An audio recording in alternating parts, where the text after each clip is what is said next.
everybody, and welcome back. I recently got to see Moana 2, and I have so much to talk about. I loved that movie. Not as much as the first one, let's be honest, but I really actually enjoyed it a lot. Fair warning, there will be a lot of spoilers, so if you're okay with that, proceed with caution. The sequel introduced the cursed island of Motufetu, sunken by the storm god Nalo to separate the ocean people. By taking the island, Nalo scattered the ocean people across the Pacific and left them to fade in their isolation. Before it was taken by Nalo, Motufetu had been the heart of the oceanic world. It was at a crossroads of major ocean currents where tribes from all over the Pacific could meet and probably trade and share stories about their histories. Nalo, for reasons unknown, saw this unity as a threat. He seems to be the Disney manifestation of the Maori god of storms, Hahwiri, who ended up waging war against his brothers because they allowed the separation of their parents, Papa and Rangi, the earth and the sky.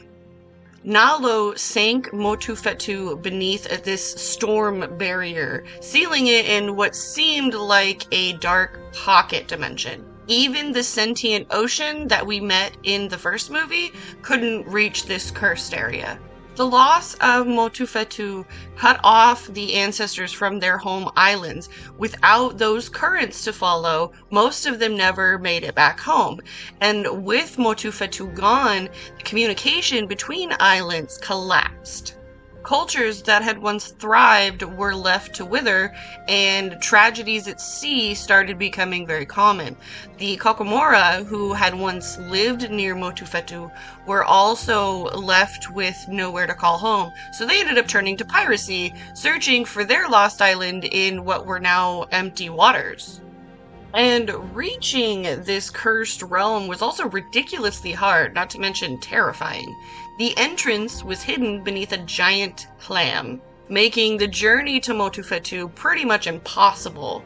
And based on its placement in the movie, it looks like Motufetu was somewhere between Motunui and Te Fiti.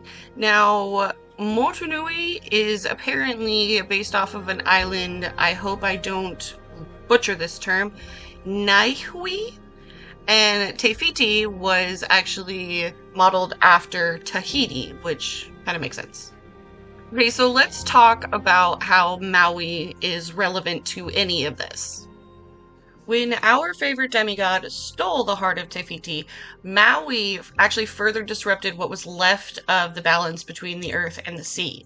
The darkness that was created by corrupting a goddess of life ended up severing the remaining connection between the islands. As the ocean filled with monsters, explorers were left to navigate these treacherous waters, which further divided the tribes. Kautai Vasa, the ancestor who called to Moana's soul in the first film, was one of these explorers. Vasa was the first and last from Motunui to search for Motufetu and hope to break the curse.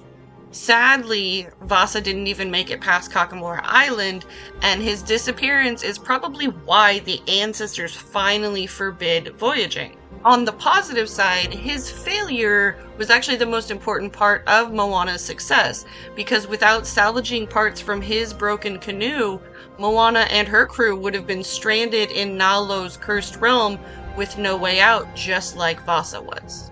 So during Maui's little chat with Matangi about the status of his relationship with the gods, Maui actually casually blamed Nalo for starting something. This hinted to me that while Maui was off doing his demigod duties, Nalo's curse was unraveling the islands.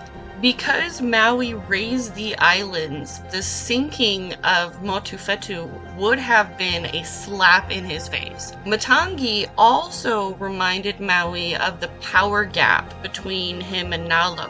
Nalo is on an entirely different level. If he wanted, he could, strip Maui of his divinity completely, wink wink.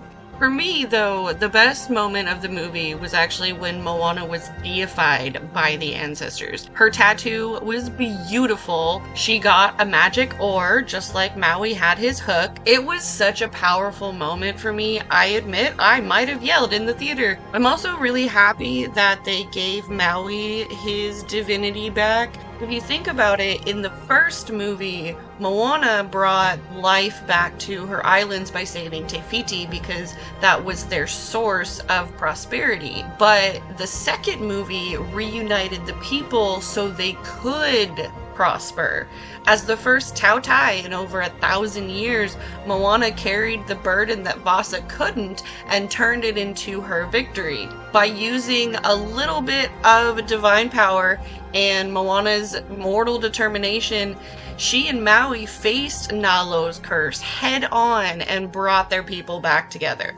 So let me know what you thought of Moana 2. I absolutely loved the movie. A lot of people didn't for different reasons, so pop a comment and let me know.